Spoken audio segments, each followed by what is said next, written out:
অনেক দিন আগেকার কথা। একবার গৌতম বুদ্ধ তার শিষ্যদের নিয়ে ভিক্ষা করতে বেরিয়েছিলেন। বুদ্ধ যখনই ভিক্ষা করতে যেতেন, ভক্তরা তাদের পরম প্রিয় গুরুকে কাছ থেকে দর্শন করার জন্য উৎসুক হয়ে উঠত আর তাদের গুরুর কাছে বিভিন্ন প্রশ্নের উত্তরও জেনে নিত।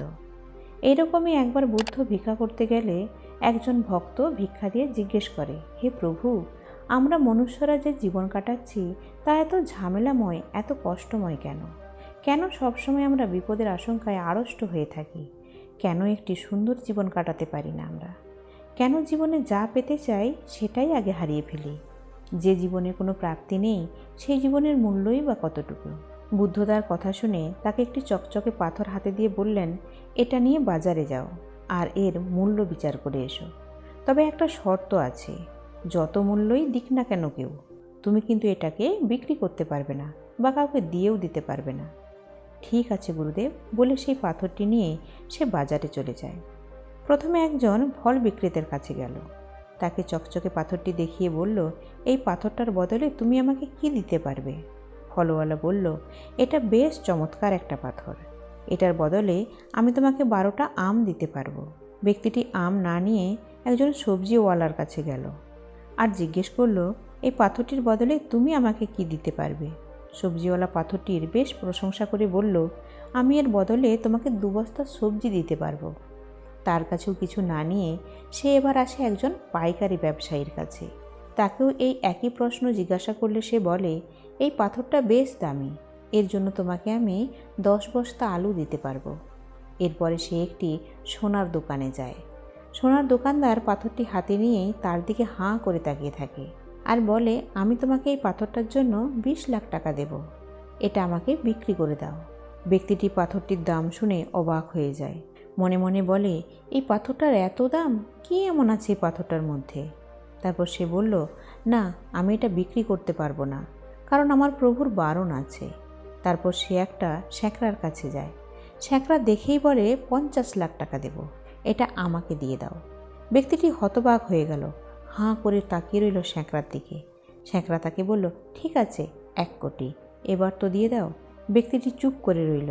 তখন শ্যাকরা বলল, ঠিক আছে, তাহলে তুমিই বলো, এই পাথরটার কত দাম তুমি নিতে চাও? যা চাইবে তাই দেব। ব্যক্তিটি কিছু উত্তর না দিয়েই পাথরটি হাতে নিয়ে বুদ্ধের কাছে ফিরে আসে। সব ঘটনা খুলে বলে বুদ্ধকে। সব শুনে বুদ্ধ বললেন, তুমিই বলো, এটা থেকে তুমি কি বুঝতে পারলে? ব্যক্তিটি বলল, এটাই যে এই পাথরটা বেশ মূল্যবান, কিন্তু সবাই এর সঠিক মূল্য নির্ধারণ করতে পারেনি। যার কাছে যেমন মনে হয়েছে সে ঠিক তেমনই দাম ধার্য করেছে এই পাথরটির জন্য, কিন্তু আমি বুঝতে পারছি না এই পাথরটার মধ্যে এমন আছে কি। বুদ্ধ বললেন, হ্যাঁ, ঠিকই বলেছ, তোমার, আমার, আমাদের জীবনও অনেক মূল্যবান, ওই পাথরের মতোই। এই পাথরটির জন্য ফলওয়ালা তোমাকে প্রথমে 12টি আম দিতে চেয়েছিল, সবজিওয়ালা 2 বস্তা সবজি, ব্যবসায়ী 12 বস্তা আলু, সোনার দোকানে 50 লাখ টাকা, আর শ্যাকরা সর্বশেষ 1 কোটি টাকা দিতে চেয়েছিল। নয়তো তোমার চাহিদা মতো মূল্যও দিতে সে রাজি ছিল। তোমার জীবনের স্থিতিও কিছুটা এই রকমই। তুমিও আসলেই একটি হিরে, তবুও মানুষ তার চিন্তা, তার যোগ্যতা, তার জ্ঞান, তার বুদ্ধি আর যতটুকু সে জানে ততটুকু দিয়েই তোমাকে বিচার করে।